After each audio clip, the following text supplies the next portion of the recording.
Welcome to June's Zoom from Cardross Can, which is on the important subject of home energy efficiency.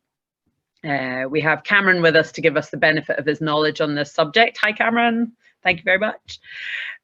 Before Cameron gets started, I'm going to take a couple of minutes to try and set the scene a bit. The bottom line of this whole subject is carbon. Currently, most of us heat our houses, and if we aren't on 100% renewable tariffs, possibly get our electricity from burning fossil fuels. These emit carbon into the environment. You'll have heard of the term carbon footprint. Anything can have one. It simply means the amount of carbon that thing has emitted to create it or sustain it. The average Scottish person's carbon footprint is 11 tonnes of CO2 per year currently. To give you the idea of a tonne, because I had no idea, 1 tonne would fill 5 double-decker buses. So how do we do that? That's a lot of carbon. Well, when it's divided up, for the sake of this evening's conversation, 32% is given to housing. So if we look at how our houses emit carbon, we can do a lot to reduce our carbon footprint. The next big question is, why should we care? What's so bad about emitting carbon?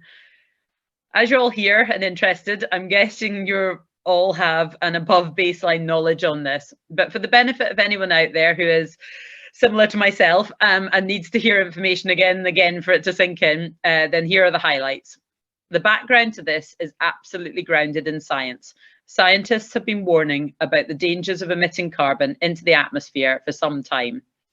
In fact, I was amazed to learn that the first person to predict that emissions of CO2 from burning fossil fuels and other combustion processes were large enough to cause global warming did so in 1896. His name was, and I'm never going to get this right, Svend August Arrhenius. That's quite a long time ago. Our very own Scottish Alexander Graham Bell identified in 1927 that the hothouse greenhouse effect that the unchecked burning of fossil fuels would have. And between then and now, scientists have repeatedly warned about the effects of emitting fossil fuels. Bringing us right up to date, some of us may have watched David Attenborough's most recent film, Breaking Boundaries, which gives a Swedish scientist, Johan Rockström, center stage to explain the boundaries that he and his team have developed to define a safe operating space for humanity. So there are 9 boundaries. The one that we are looking at for this subject is climate change, and its control variable is the measurement of atmospheric carbon dioxide concentration. The safe boundary value is 350 parts per million. Currently, this measurement stands at 415 parts per million. So we are already beyond the safe operating zone for this. I'm going to stop there with the science, as I feel the bigger picture is best kept simple. Very clever people with very little motive and little to gain financially have said that we need to stop emitting carbon, as we're already outside the safe operating limit for humanity as a species. That's enough for me, to be honest.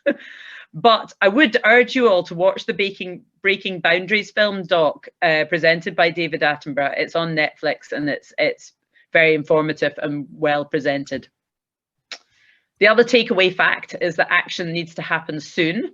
Many scientists are quite simply saying this decade is the most important in history, because if we don't make the changes this decade, many of these 9 boundaries will hit tipping points that, due to feedback mechanisms within nature, they won't be able to recover from. The Earth may survive. Well, the Earth will survive. We might not. Sorry, it's a bit heavy for a Wednesday evening. So what's the Scottish Government doing about it? The government website tells us that their long-term plan is as follows. From 2020, Energy Efficient Scotland, who are, I believe, the government body for this kind of thing, will support building owners to make changes to their buildings and heating systems to reach the required energy rating, with more support available depending on the extent to which home owners struggle to afford their heating. By 2035, most buildings will have reached the energy rating, so the programme will mainly provide advice and support and will begin enforcing the rating by introducing or increasing penalties for those buildings that haven't. Energy Efficient Scotland will still support those who struggle to afford heating. By 2040, Scotland's buildings will be energy efficient. Scotland's people will be better off, and our economy, they believe, will have benefited from being more competitive through reducing energy costs and through jobs supported by the programme and investment in the energy section. Well, here's hoping it all goes to plan and a wee bit faster than the cycle path, because we don't have a planet B to hop to if it doesn't.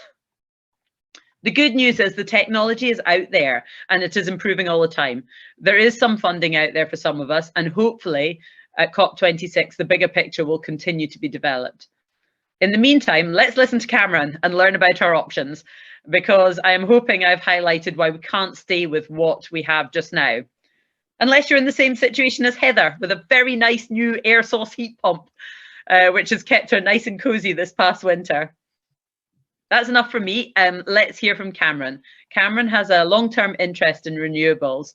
Cameron initially started in the energy efficiency and renewable industry post-college and uni in Hertford, working with his father's construction company. He then became a domestic energy assessor, moving on to qualify as a non-domestic assessor as well. He has always been more interested in renewables, even when working for an insulation and heating company. With two colleagues in 2016, Cameron set up CMS Surveyors Limited, which is a local Dumbarton company. They have a team of experienced clean green energy surveyors who focus on everything from commercial solar and technical monitoring. A local project you might be aware of that Cameron and his colleagues were involved with was putting the solar panels on the golf club, sorry. You can tell I'm not a golf player, sorry. He is also the owner of a hybrid car, and so might give us a wee bit of detail of the process around that step as well, as an aside from our main topic tonight. So thank you very much, Cameron. Go for it. Thank you. Thank you. I appreciate all the signs. Mine's a bit less signs, so I'll take it. I'll start the presentation. I'll just share the screen.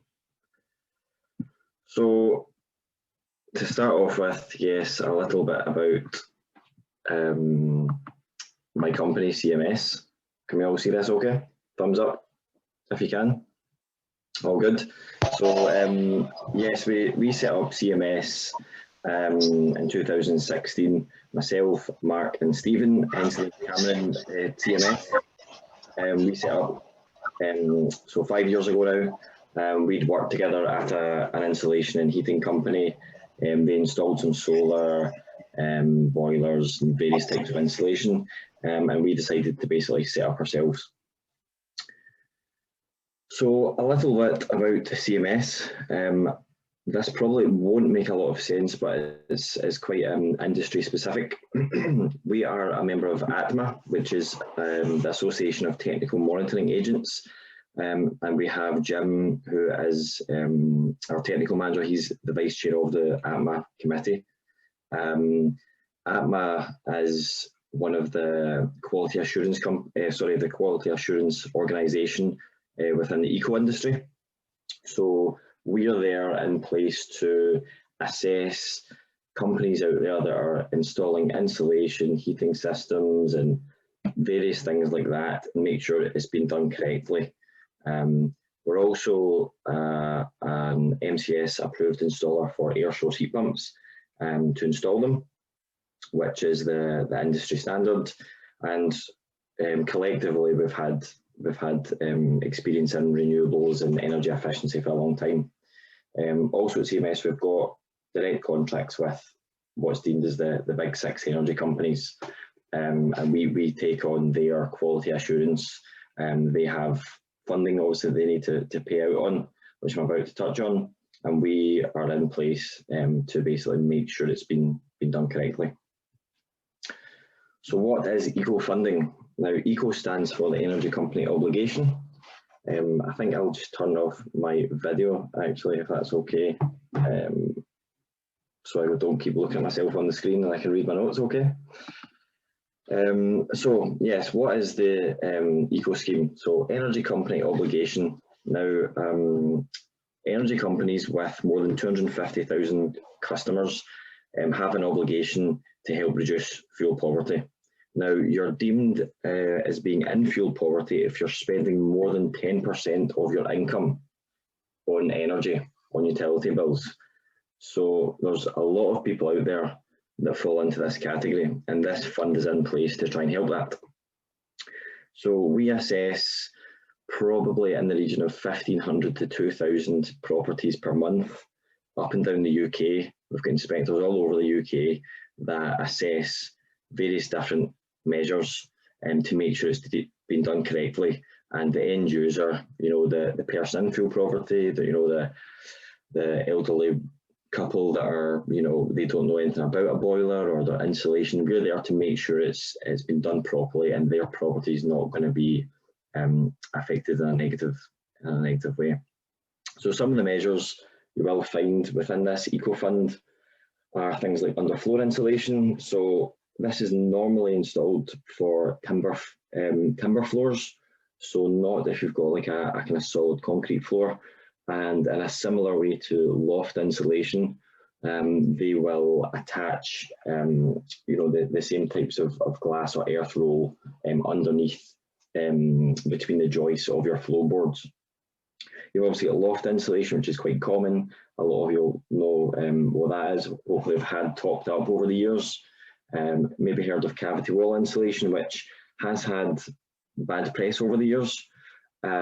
This is for a traditional kind of brick cavity where it's filled with, and you know, years gone by it has been foam, changing to things like glass wool, and in the last kind of 2 decades it's kind of developed into polystyrene beads, which are sprayed with an adhesive. So again, it's had a bit of bad press, but as long as the property is situated, you know, in a non-exposure zone where it's not exposed to a lot of basically weather, then it can work really well. It's a really cost-effective way to save energy, carbon and money as well for the end user.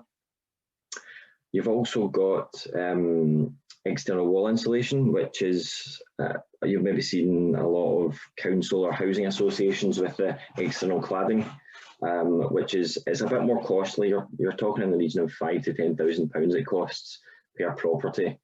You know, compare that to cavity wall, you're probably £1,000. So it's a bit harder, a bit more cost is required for it. But when it's externally rendered, it can obviously provide a kind of fresh, you know, kind of facelift to the property. You've then got internal wall insulation. So when a property, for example, is sandstone, you're not able to get external wall insulation. So we effectively would insulate and put new plasterboards and things inside the property. So your rooms do become a tad smaller and you would need to redecorate, but around all the external walls in the property, you can have this insulated internally, which is quite effective. And similar to that, room and roof insulation, which is for, you know, converted bungalows, and you know, you've got sloped ceilings within the rooms upstairs.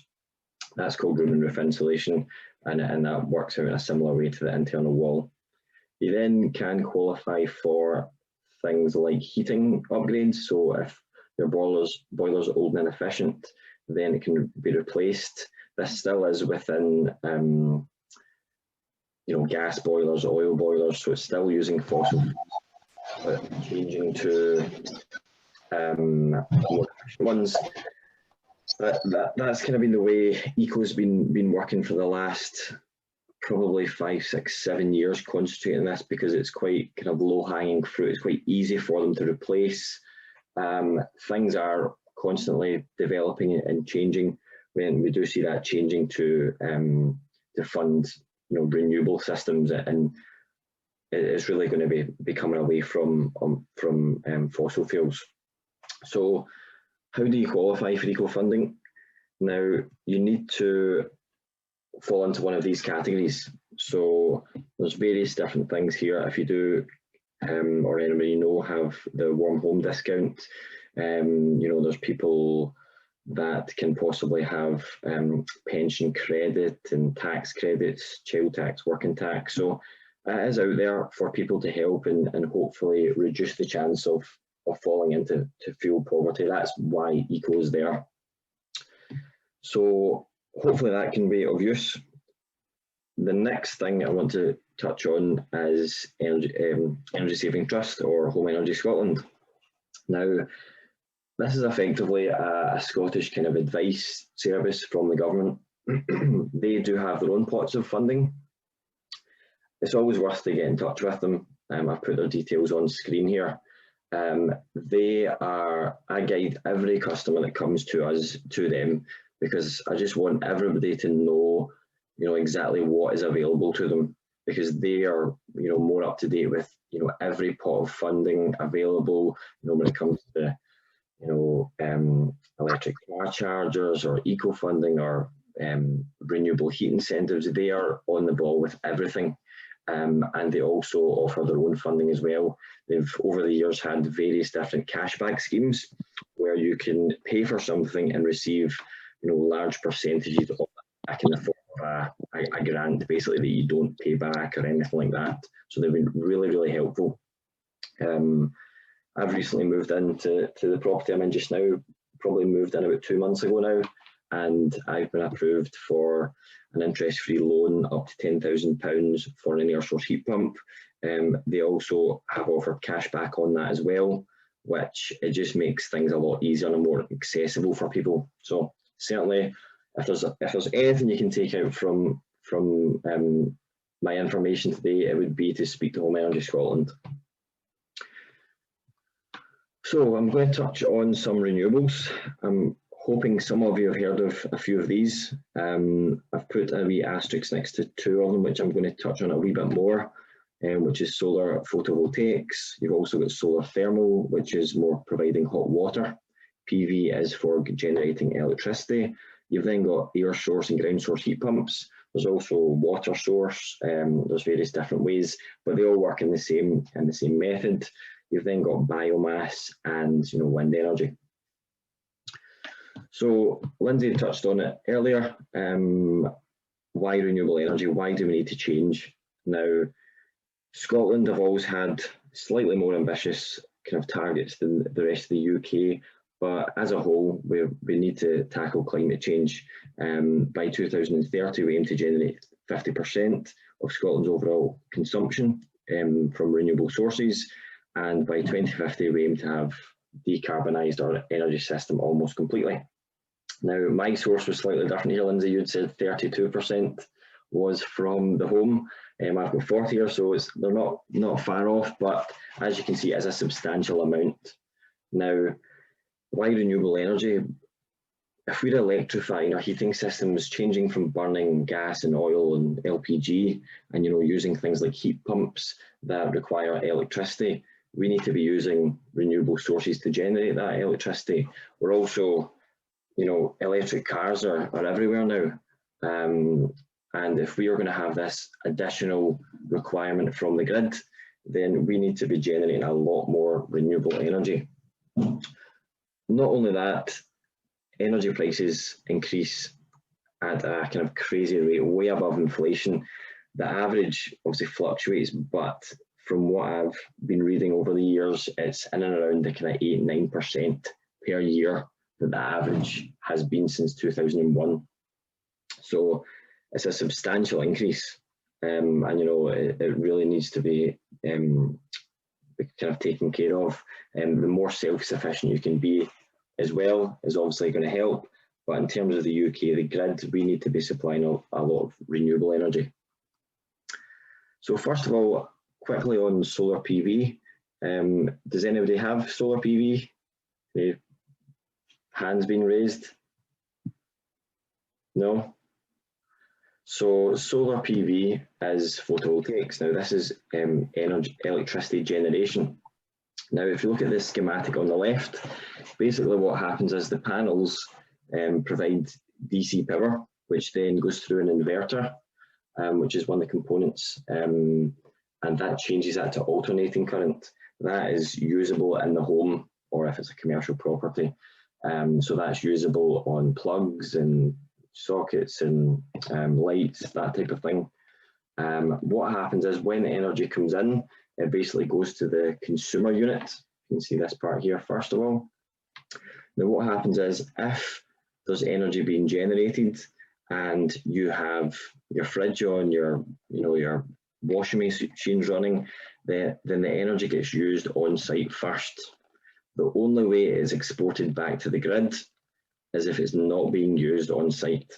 Now the main thing is we want, if you were to have solar installed in your property, we would want you to consume as much of it on site as possible. For a cost saving reason, you probably pay in the region of 14–15 pence per kilowatt. So if we can get you generating that for free, that's far better than selling it back to the grid at 4 or 5 pence a kilowatt. So that's the main thing. Now, I tend to hear a lot of this from my English colleagues, but people will say, come on, Scotland, does solar work in Scotland?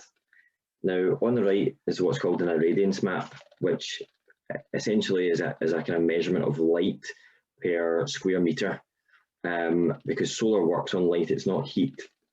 So as you can see right down south in Southampton, it's a bit more orange. It's obviously going to perform better if you had, a perfectly south-facing roof in Southampton compared to in, Glasgow, the west of Scotland, and up north. But from the graph at the bottom, essentially what happens is it would run up about 80% efficiency, depending on the orientation of the roof. So, for example, if you had a 100 kilowatt commercial solar system, if that's in the south of France or down Southampton, you'd expect that to generate around 100,000 kilowatt hours per year. If you've got that same system in Glasgow, it's probably going to generate about 80,000 in that region kilowatt hours per year. So it's still substantial. It still makes a large difference. And we've worked on a lot of commercial solar projects up to a kind of size of around a megawatt. So it's really generating a lot of energy. Going on to some of the kind of financial side of solar, how it's worked over the years, and some of the carbon emissions kind of numbers. The government, you've maybe heard of the feed-in tariff over the years. Now that ended in 2019, ran for 9 years. And when it first started off, people were getting paid around 40, I think it was 45 pence in that region it started. So people were literally making solar farms and selling energy back to the grid and making a lot of money on it. Over the years, it's decreased because that was a ring-fenced pot of money. If you installed it on your house or commercial property, you were guaranteed an income for 25 years. As the pot started to go down, the tariff then went down to, I think it was about 23 pence. The number of years you got this for then went to 20 years. And the tariff slowly but surely dropped down. Now, one of the good things about that was the cost of kit was coming down along with that. So it went from you'd have to pay around £16,000 for a typical 4 kilowatt system at your house. The price of that now is around £5,000, give or take, what your roof covering is, whether it's slate or tiles or a flat roof, it depends. But in that region, so you can see the cost has come down significantly. Now, you do have what's called the Smart Export Guarantee available at the moment, which pays you to generate energy and sell it back to the grid. Now, I've done a quick calculation for Helensburgh, and based on a 4 kilowatt system, that was equating to about £165 that you can get paid for selling energy back to the grid. And also, you can offset about £232 of energy which you're generating and using on site as free energy. You're obviously going to be saving carbon by doing that because you're not taking energy from the grid and going more self-sufficient. Also, it's future-proofing your home to a certain extent. It works great with other technologies like batteries, air source heat pumps if you're powering your heating from free energy.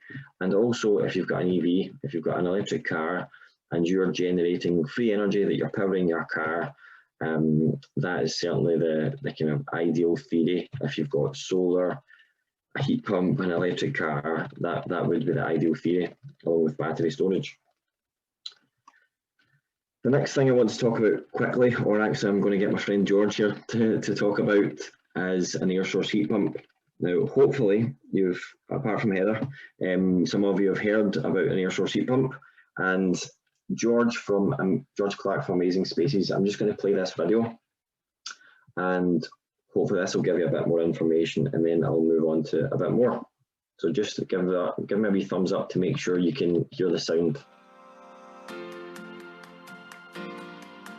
There's more than 27 million homes in Britain, each one using energy all day, every day. Nearly 3/4 of that energy is used for space and water heating. As a country, we spend £13.5 billion a year on heating our homes.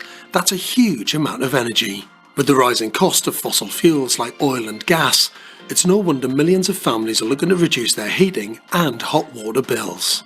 But more worryingly, rising fuel bills are pushing some households into fuel poverty. The technologies we've used for years also produce too much carbon dioxide, which is something the UK government want to change to help us meet our climate change targets. We simply can't keep using oil and gas indefinitely. We have to switch to clean, renewable energy sources. Now, the good news is there's proven technology already being used in thousands of properties throughout the UK. It's a renewable, super efficient and affordable solution, but it's one that you might not have heard of. It's called an air source heat pump, and I'm here at a property near Milton Keynes to take a look at the latest EcoDan design from Mitsubishi Electric. So this is it. The EcoDan air source heat pump. But what is it? Well, I can tell you, you've been using the technology for years in your fridge, only this works in reverse. EcoDan sits outside in the garden or down the side of your property and just needs electricity and water connections to work. It takes free renewable heat energy from the air and upgrades this to provide all the hot water and heating your property needs, even when it's freezing cold and there's snow on the ground. EcoDan is designed specifically for UK homes and works at temperatures as low as -25 degrees Celsius. This ultra-quiet model can be installed under UK permitted development regulations, and because of its low sound output, it can be positioned virtually anywhere in a garden, making it neighbour-friendly. So what makes air source heat pumps so good? Well, it's all about energy efficiency. For every 1 kilowatt of electricity it uses, it can create over 3 kilowatts of heat energy, making it 300% efficient. This is called coefficient of performance, or COP for short. Compare this to oil and gas, which at best can only achieve a 90% efficiency, and you can see just how efficient air source heat pumps really are. Unlike other heating systems that give big pulses of heat into your property, the EcoDan maintains a constant ambient temperature throughout your home, so it's always cosy and warm. This makes it ideal to use with any type of heating system, such as underfloor heating or traditional radiators. Let's have a look at the hot water cylinder. But just like conventional heating systems, EcoDan works with a cylinder that distributes the hot water throughout the house. It can be controlled by wall-mounted displays, handheld remote controllers, or even via an app on your smartphone. Air source heat pumps are classed as a renewable technology, so they qualify for payments from the Renewable Heat Incentive, the UK government's financial incentive to promote renewable heat. For an average 4-bed semi, you could expect to get back over £7,000 over a 7-year period, so it virtually pays for itself. Mitsubishi also offer an optional metering and monitoring service package, increasing payments by over £1,500 over the term of the RHI, giving a total income of £8,500. Accredited EcoDan installers have fitted thousands of EcoDans in the UK over the last 10 years, so it's a tried and tested technology that's clean, efficient and low maintenance.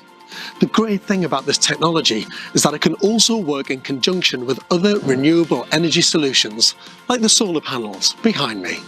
So if you're using oil or LPG to heat your home, the benefits of installing an air source heat pump really do stack up. You can add an EcoDan, or even better, replace your current heating with one. There's no smell, no risk of oil theft, no price volatility or inconsistency of supply. It's a clean, low maintenance proven technology, and with the government's renewable heat incentive payments, it will virtually pay for itself. You can save money on your heating bills while reducing your carbon emissions too. But more than that, you'll be future-proofing your heating for generations to come. So hopefully that video was helpful. Skip here. There we go. Hopefully that video was helpful, and you maybe recognise George Clark from Amazing Spaces. But a couple of things. The video's a couple of years old now. Tariffs have changed a bit since then. Also, the efficiencies have changed. As Lindsay mentioned earlier, the technology just constantly improves. There's models out there that, different brands that are achieving over 400% efficiency. So as George said, compare that to an A-rated boiler at 92%. You can see the efficiency. He also mentioned at the end here, if you've got oil or LPG, now the kind of low-hanging fruit within the industry is to change people from oil and LPG and electric properties, purely for the reason that their cost savings are absolutely through the roof. Now that's just based on, gas at the moment is really cheap. We certainly foresee that changing, but as things develop, and we're going to have to get rid of mains gas from 2025. Your new build properties aren't allowed a gas or oil fired boiler, so they're going to have to install things like air source heat pumps, ground source heat pumps, that type of thing, and the retrofit market is going to follow suit with that. So yes, originally low-hanging fruit will be the off-gas in more rural areas, and then there will be a serious concentration on mains gas. You do tend to find that the early adopters of technology tend to win the most. If you look at solar, as I mentioned earlier, when the feed-in tariff was first around, people were literally making crazy money by selling it back to the grid. Air source heat pumps in the moment qualify for the renewable heat incentive. It was supposed to finish this year, last year. No, I was right the first time. It was supposed to finish in March this year, but it's being extended on to next year now. So it's certainly worthwhile to consider. Now, on the higher end, you can get up to £11,200 for renewable heat incentive, plus £1,600 for the metering and monitoring service package. So you're talking of up to about £13,000 of incentives before you even turn your heating on. So a bit about the kind of costs. Now, roughly speaking, depends on obviously the size of the property, to what size heat pumps required, and if radiators need changed. There's a lot of factors that go into it. A ballpark estimate would be between £12,000 to £16,000 as an outlay. And as I mentioned, you can obviously claim that HI and claim up to about £13,000 of that back, and then hopefully start saving some money on your energy costs. But you also have got access to the Home Energy Scotland things like the interest-free loan and just things like that to make it a bit more easy for people to afford. Now, the way it works compared to a gas or oil boiler, it's a little bit different. Now, a gas boiler's flow temperature is going to be around 75 degrees, so it's quite hot. You'll maybe touch the radiator before and thought, okay, that's too hot. The way we heat properties, or have done, is truly cold at the moment. Let's burn lots of fuel to heat water really, really hot, and then turn it off because it's warm now, and then burn lots of fuel. It's a really, accelerating and braking kind of way of heating your property. Now, the way an air source heat pump works is it works at a lower temperature. So the more efficient systems are about 35 degrees, and it goes up to around 55. You can get heat pumps out there that operate at 75 degrees. They won't qualify for RHI. They might qualify for things down the line, but not at the moment. So that's the way the flow temperature is different. So it's at a lower temperature and it's on more often.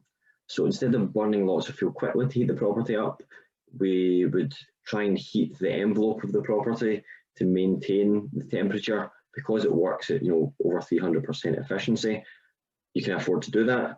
And then what happens is, the same way your thermostat says, I want some comfort now, I want it up to 21 degrees, the heat pump just knows when to work to bring it up to that, the same way a gas boiler would have before. Saving around 50% and about 2.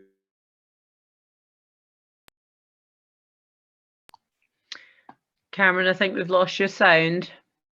Oh. Can you hear? Try again.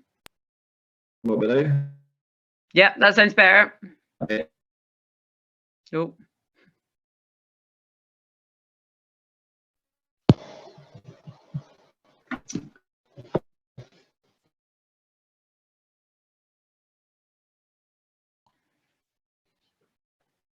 Nope, sorry, Cameron, we've lost you again. That's a shame.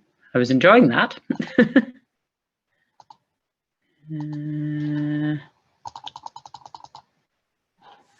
See.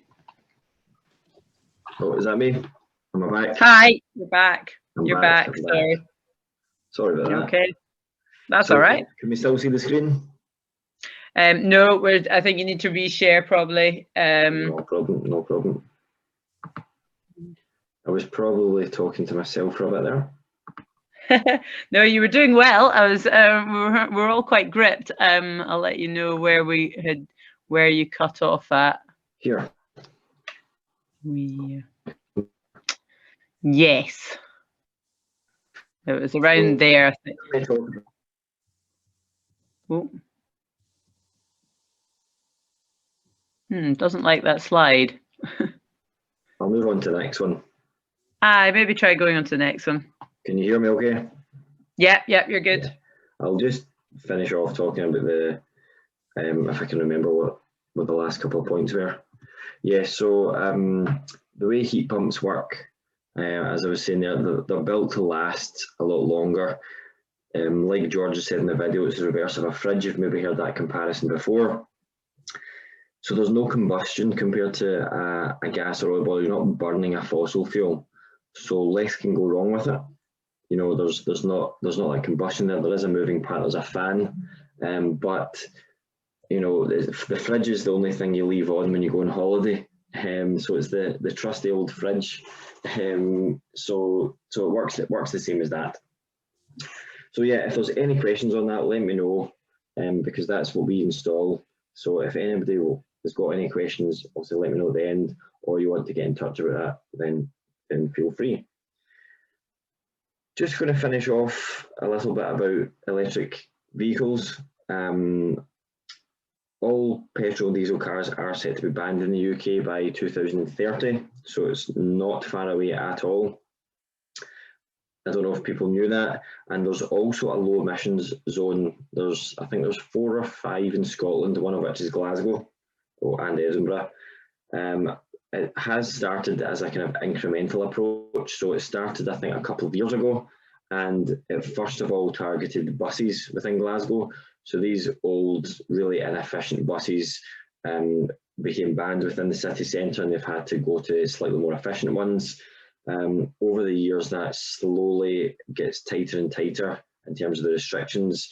So at the moment, I believe, or the next stage is for vehicles that are older than, if it's petrol, I think it's older than 2009, and if it's diesel, it's older than 2016, off the top of my head.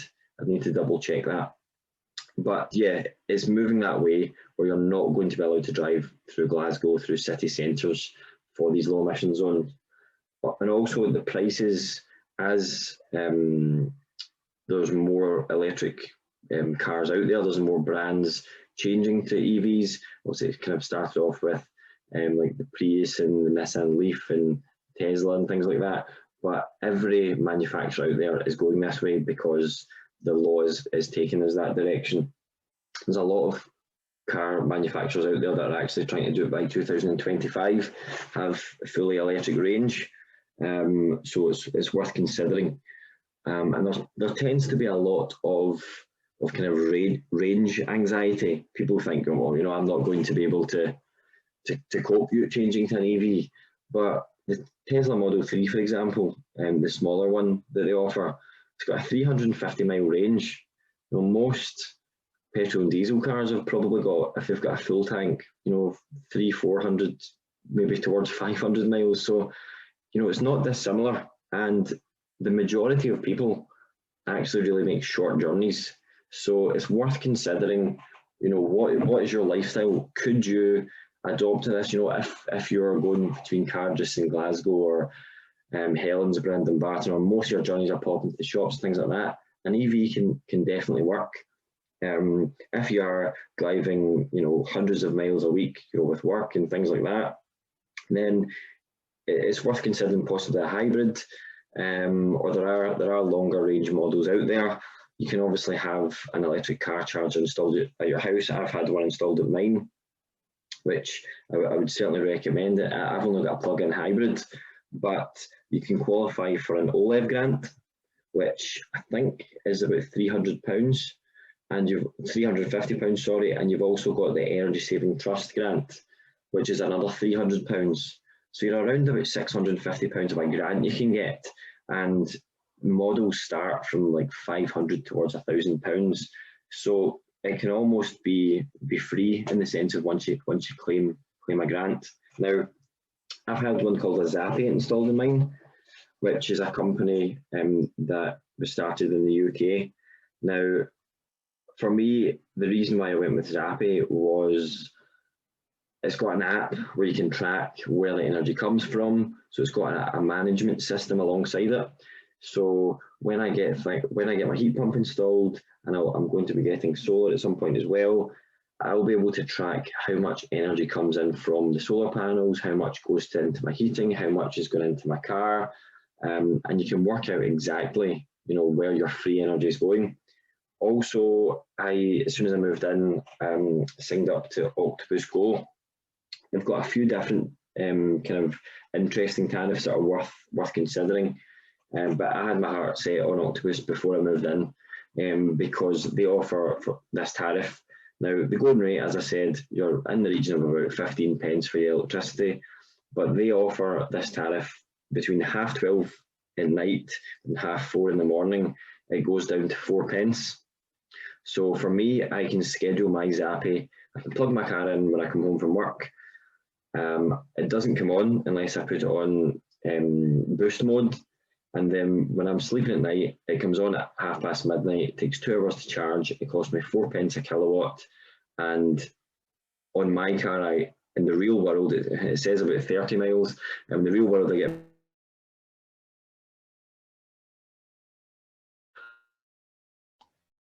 Gutted, we're left hanging there, folks. This is good information. Cameron, you've left us. There you go, you're back. I think I was in the middle of that. Yeah, we were left hanging. If it's 4 pence overnight. Yes, we got that bit, and you were just telling us how many pence it was. No, I'm lost too. We've done the overnight. You're on the next bit. It's how many miles were you getting on your charge? Thank you. That was it. A terrible recall.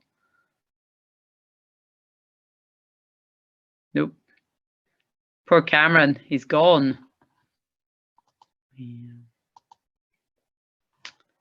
He's still here. We'll give him a wee moment and see if he manages to get his sound back.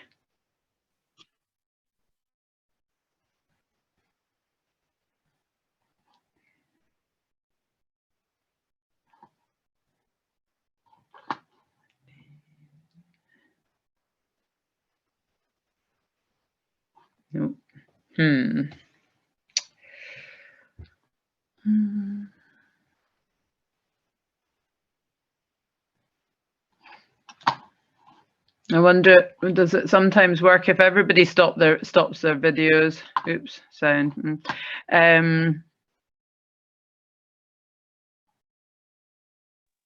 Hello. There we go. Am I back in? Am I back in? Yeah, you're back in. You're back in. Sorry about this. Must have a That's all right. I just closed the last slide anyway, to hope that would be better. So No worries. Yes, I was saying, so between midnight and 4:30 in the morning, it cost me 4p a kilowatt. So on my hybrid, I get in the real world about 25 miles. It says 30 on paper, but I get about 25 miles. So when I drive to the office in Dumbarton, or I go to, the shops and back, it literally costs me pence. So it almost costs nothing. It costs, if I was to run it absolutely empty every day and drive 25 miles on the electric, it would cost me about £2.50 a week to run, which doesn't happen. If I drive to the office and back, I've still got half of the electric left, so I'm only really topping up, a few kilowatts. So for me, it just works really well. It works really well in my plans for my renewable house that I'm going to have. So hopefully that's been of interest, and apologies for the dodgy internet I've obviously got.